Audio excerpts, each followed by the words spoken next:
Hey everyone, welcome back. Today I'm joined by Jake Vanderglas, who recently landed an offer at Ryan after going through the finance recruiting process post-grad.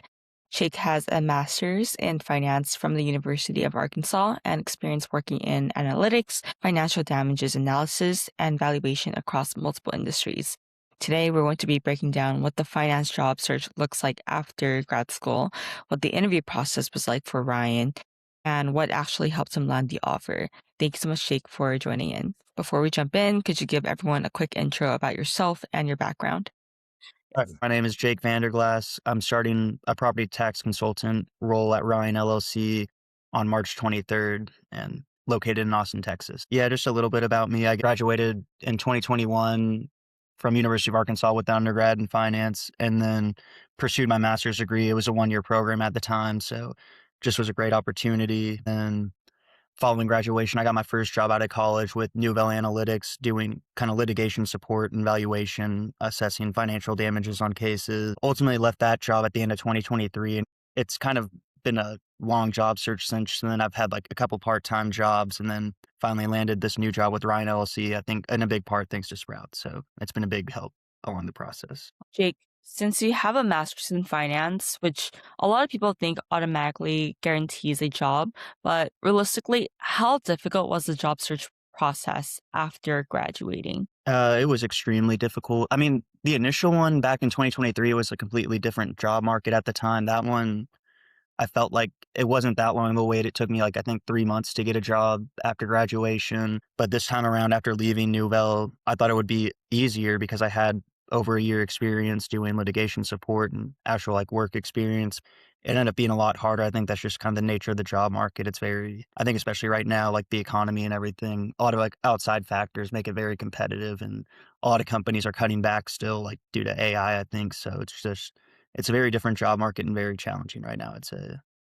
100%. And I'm assuming that you were also looking for jobs right after undergrad.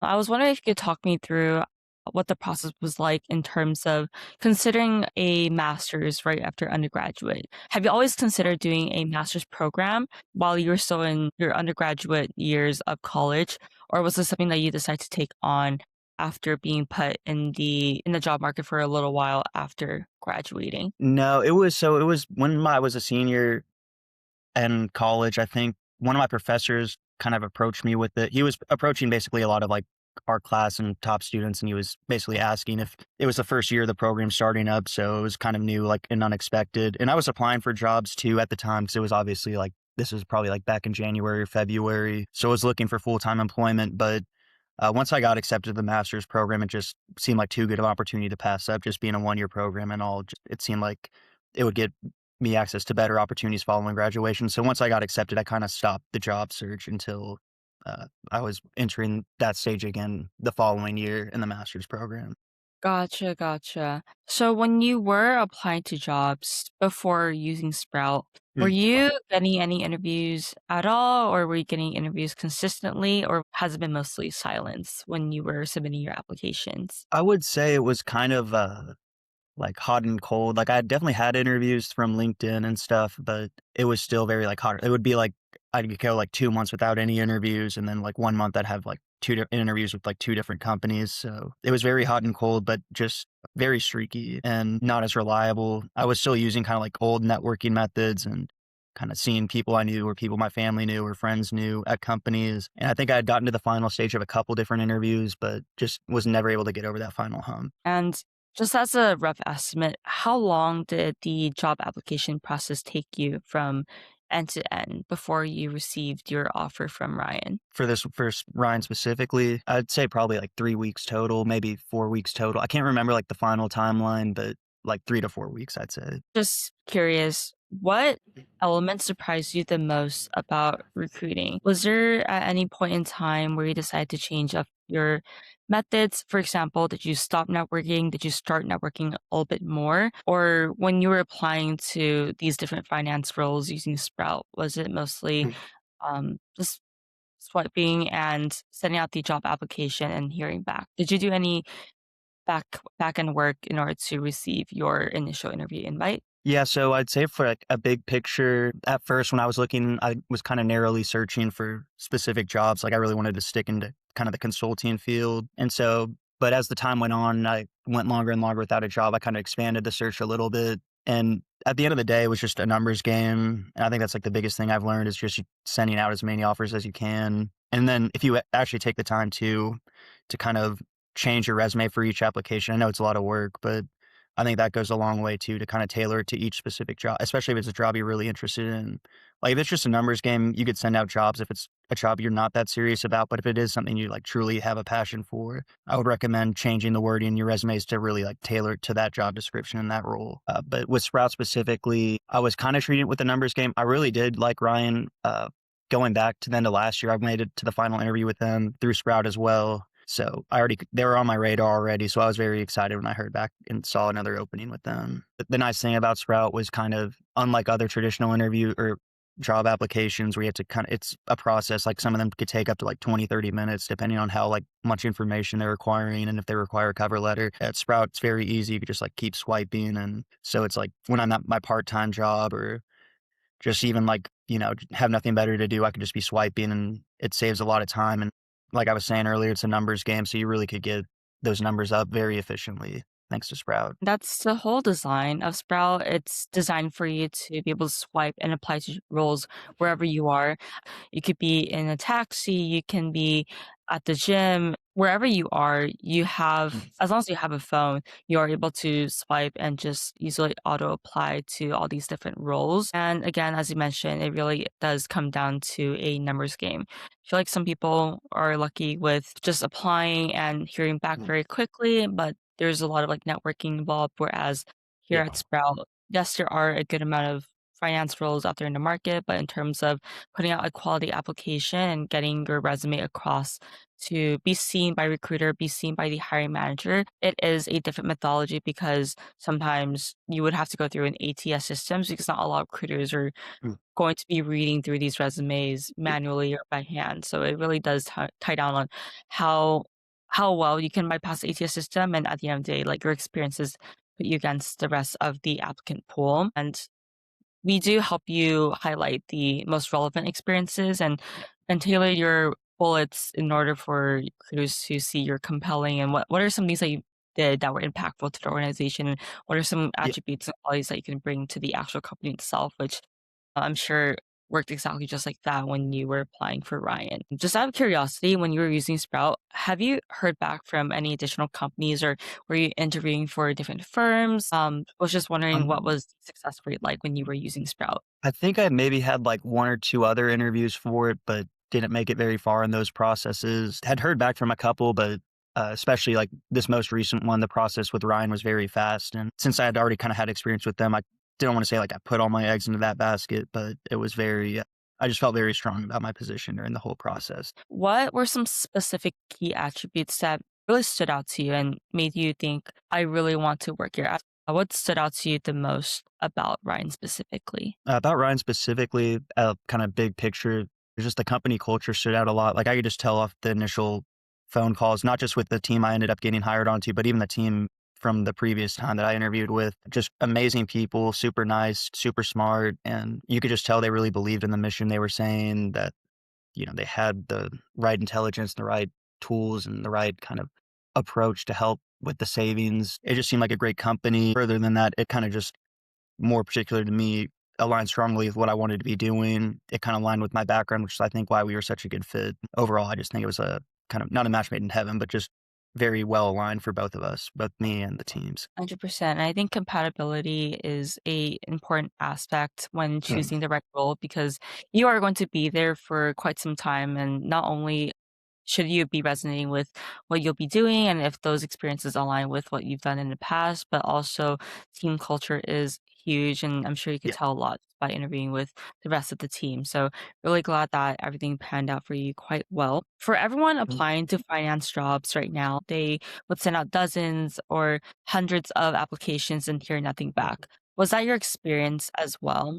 I would say probably in the past like year and a half, 2 years I've been in the job market, probably have put out like 200, 250 applications and probably have only heard back from like maybe like 15 companies total, and that's being kind of generous. So, and that's like interviewing or just hearing back at all. So, and that's why I was saying earlier, it's just a numbers game. You just kind of keep shooting your shot because, I mean, connections are useful too. But like every company that I did have connections at, I think only one of them I ended up getting an interview with. Like some of them I didn't even get in it. So it's really like you really have to know the right people with connections. It's not just like knowing someone that works at the company. It's like knowing the right person that works at the company. So, I'm not saying like connections are useless, but think I think the numbers and kind of like shotgun approach to job applications. That's kind of how I landed my last job too. So I think that is the right method, at least for me personally. I think job discovery is also a very key attribute. So, for Mhm. instance, applying to boutique firms that you might have not have necessarily heard of in the past, whereas for larger corporations like Ryan, those are a little bit more well known. What was the job discovery process looking like for you when it came to applying for these different finance roles? Yeah, I would say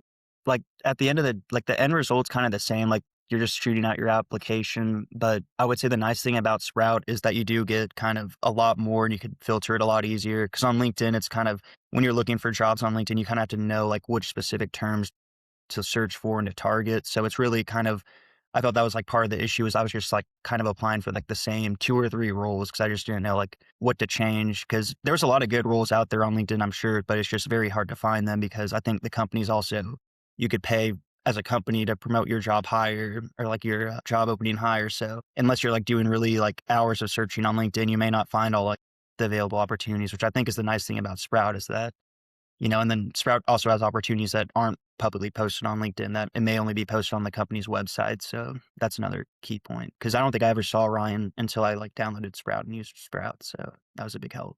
You are able to read a brief summary as to what the job entails. For example, requirements, qualifications, what they're looking for, and what company culture, right? And even Mm. job salary. That's something that can is easily scannable, especially in a card and being condensed in such a small frame, especially on your Yeah, phone. It's very effective and it also adds to being able to decide on the spot whether or not you want to apply and use your credits to submit your application.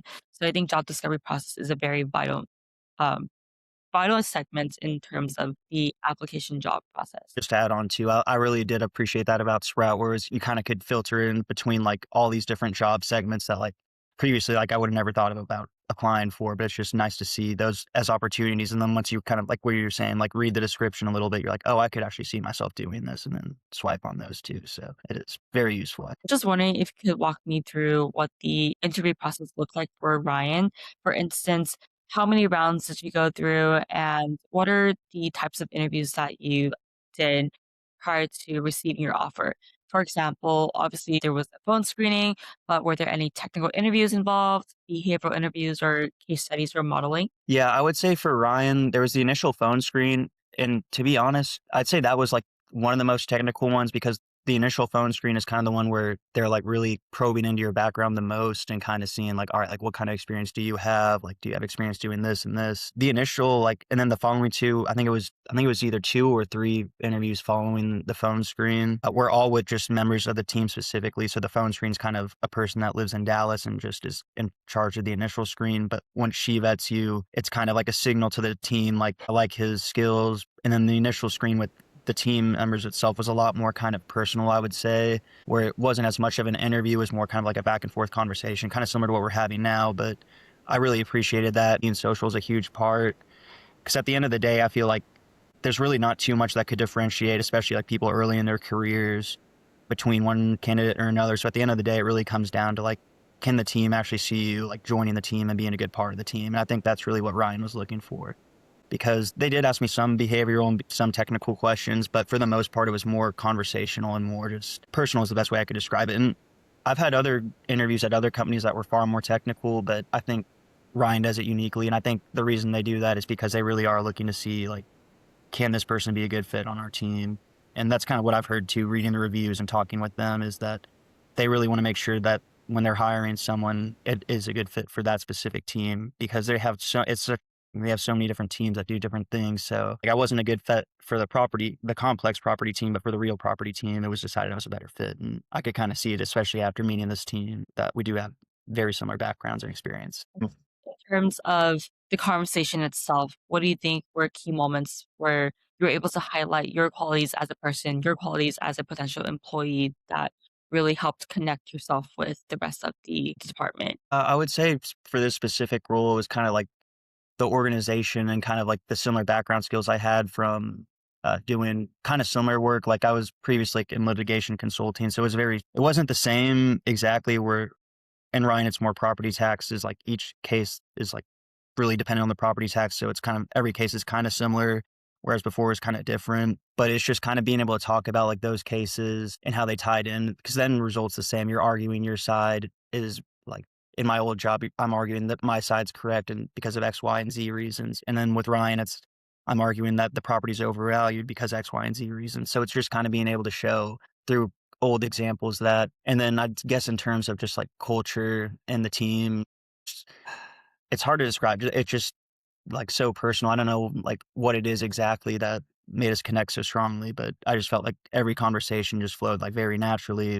It felt like I'd already like been a part of the team without even like really having been a part of the team, if that makes sense. With it, at the end of the day, it's like we're gonna have to be working with this person for the next like couple of years or so. Like, can we actually see him like coming in every day and being able to talk and hold conversations? Is he someone we want to work with? So I do think it's kind of like being able to do both the technical and the personable and like tying those together is kind of the skill that I got better at over time, especially with this last call and eventual offer. What are some tips you'd give to best prepare for these interviews in terms of both technical and behavioral? I do know that there are multiple workshops. For example, Wall Street, they do workshops with students across campuses to help them prepare for like DCF or financial modeling, right? Yeah. But if someone were to receive a initial interview invite, what pieces of advice would you give to them to best prepare for the upcoming interview process? I would just say to do like as much research on the company as possible and really understand to the best of your abilities like what they do.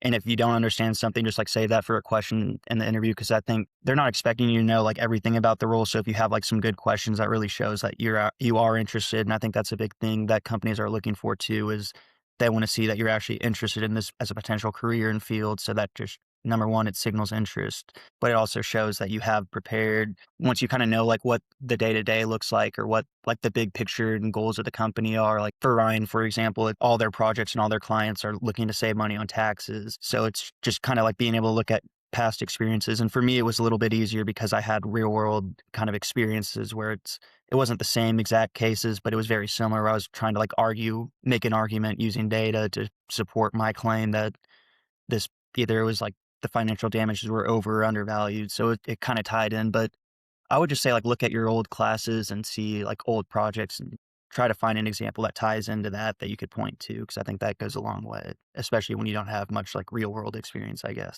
I feel like a lot of people with finance degrees feel like they're qualified, as you mentioned. Being able to do DCF or financial modeling is pretty much the standard when it comes to Yeah. finance degree students, but they have all these qualifications, all these technical qualifications on paper, but they still feel like they can't break through. So, what do you think most candidates are doing wrong during the recruitment process? I would say, just speaking from my own experience, I think you can't really fake, like, being interested in the role. Like, I think recruiters and the team, like, have a very well like, they have a good sense of, like, if this person is actually interested in the role, does he actually wanna be here with us? And is he actually interested in the work we'd be doing? And you can't really fake that because 'cause I've had calls where it was like, I took the interview just because it was an opportunity, but it really wasn't something I wanted to be doing long term, and I think that kind of, like, stood out during the interviews and during the process. So I think it is kinda just like making sure that you're really showing that I do actually enjoy this work. I know what I'm doing. I would be competent in this work and being able to prove to that through the process and also showing that, like the company to themselves that I would be a good fit here is the end goal of like the interview process. If you could go back to the start of your job search, what would you have done differently? For instance, would you have started applying earlier, maybe target roles differently, or just do more networking? I would definitely try to use networking more. And then I would say going back like 2 years, because it was only recently that I started kind of like tailoring my resume to fit certain roles that I was interested in. But if I could go back to the start, I would probably do that.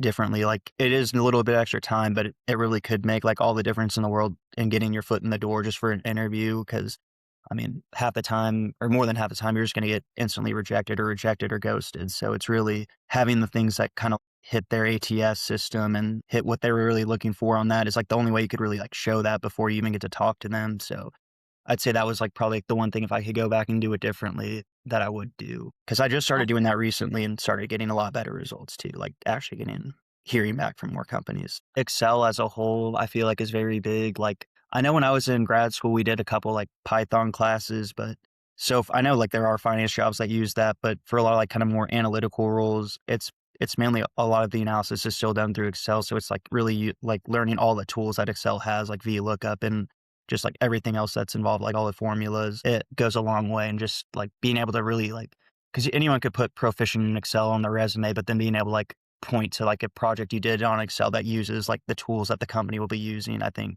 could go a long way. Jake, really appreciate you sharing your experience and breaking down the recruiting process. And for anyone watching who's currently going through the job search grind, hopefully this gives you a better look at what the process actually looks like when you are going through these technical and behavioral interviews for financial positions after graduation. Thanks again for joining.